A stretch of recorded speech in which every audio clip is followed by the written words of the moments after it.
Bu Sovet İttifaqı tarixidagi eng kichik razvedka askari. U durbin bilan atrofni ko'zda o'tib, tovlangan o't-cho'p arasidan Germaniya armiyasining oyog'ini bayqab qoldi. U darhol gazarmaga qaytib kelib, bu ishni ofitserga aytdi. Ofitser Shirlyoja va ikki askarni boshlab u yerga yetib keldi va hushyorligini o'stirib, o't-cho'p tövasini qorshib oldi. Naytizla ikki Germaniya askarini qo'lga tushirdi. Shirlyoja o't-cho'p arasidan bir aloqalash uskunasini tepib oldi. Bu qitim u cho'ng to'p ko'rsatgan edi. Qo'mondan dadasi uni maqtaganda, bu mening qilish tegishli ishim dedi. Bir necha kundan keyin Shirlyoja urushning rayimsizligini haqiqiy his qildi. U o'q-to'g'ri uskunasini so'rab, jangchilarga o'q-to'g'ri to'shib berayotdi. Bir jangchi uni darhol qo'mondanlik shtabiga berishga buyurdi. Chunki u yer bexatar edi. Lekin Shirlyoja beshini chayqab, jangchilar bilan mo'riga tirab jang qilmoqchi bo'ldi. Jangchi uningga bir askarning cho'qim buyruqqa bo'ysunish kerakligini aytdi. Shirlyoja buyruqqa bo'ysunib qo'mondanlik shtabiga kelganda, qo'mondanlik shtabining telefon simining portlashda uzilib ketganligini anglab, darhol telefon simini ulamoqchi bo'lib mangdi. U zambirak o'qlardan o'tib, o'mlab yurib, oxiri uzilgan yerini topdi. U aloqachi askardan simni qanday ulashni so'radi. Aloqachi askar eng oxirgi tiniqida uning aytib berdi. Shuning bilan Shirlyoja telefon simini bir-biriga uladi. Qo'mondanlik shtabining aloqasi mu asli kelib, ular bu urushning g'alabasini qo'lga keltirdi. Hal qozongandan keyin Shirlyoja dadasining qo'l ostidagilar bilan yana bir gazarma basiga bormoqchi bo'ldi. Askarlar yo'lda xushal quram paranglashib borayotganda tuyuqsiz hujumga uchrab, mashina portlab ketdi. Shirlyoja mu qo'rqib ketganidan besh qiyib ko'z qorong'ulashdi. U bir askarning qurbon bo'lganini ko'rib, darhol dadasini izladi. Dadasi ig'ir yaralangan edi. Dadasi Shirlyojaning sog'-salomat ekanligini ko'rib, darhol uni bag'riga bosdi. Garchi ular ig'ir yaralangan bo'lsa-mu, yanada bo'shashmay, davomli olg'a ilgirlab, oxiri bosh qo'mondonlik shtabiga omon eson yetib keldi. Dadasi boshliq bilan paranglashayotganda Shirlyoja dadasini izlab kirib, adab bilan salom berdi. Boshliqmi harbiy shapkasini kiyib, unga salom berdi. Orqadan u dadasidan o'ziga vazifa topshirishni aytdi. Dadasi uni kiyimi yirtilib ketgan jangchilarni tizimlab kelishga avatdi. U buyruqni topshirilib, darhol yurib chiqib ketdi. Shirlyoja dadasining nomi bilan barliq askarlarni yig'ib rad turg'izdi va oyog'i yirtilib ketgan askarlarni oldiga chiqishni dedi. Askarlarning hammasi uning buyruqiga bo'ysundi. U tekshirib askarlarning oyoq va kiyim-kechaklarini haqiqatan almashtirish kerakligini ko'rib, yendiki ofitserga ularni tizimlab berishni aytdi. Naytizla Shirlyoja askarlar tizimligini olib, qo'mondonlik shtabiga qaytib keldi. U tizimlikni boshliqqa berdi. Boshliq qog'oz ustidagi askarlarning ismini qaradi. Endi 6 yoshga kirgan bir bolaning xizmatlik mas'uliyatchanligi uni hayron qoldirdi. U yana Shiryojani maqtadi. Dadasi bu o'g'lidan faxrlandi. Boshliq uning uchun mukofot tarqatish murosimi o'tkazib berdi.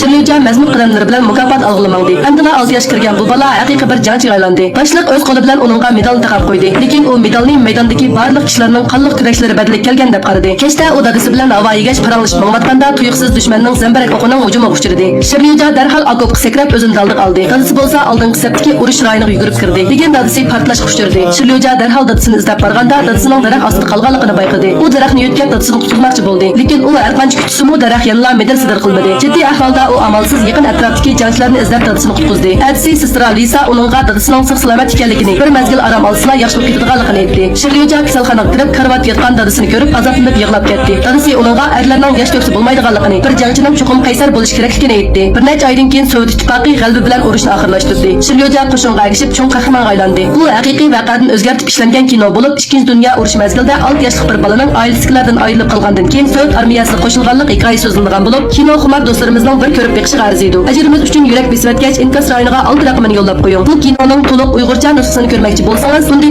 Bu kinoning to'liq qismini shaxsiyat salonida qo'shib 77 raqamini yo'llab qo'ying. Salon ismini bilmasangiz, to'shag'ini cheksangiz bosh patda salon ismi bor.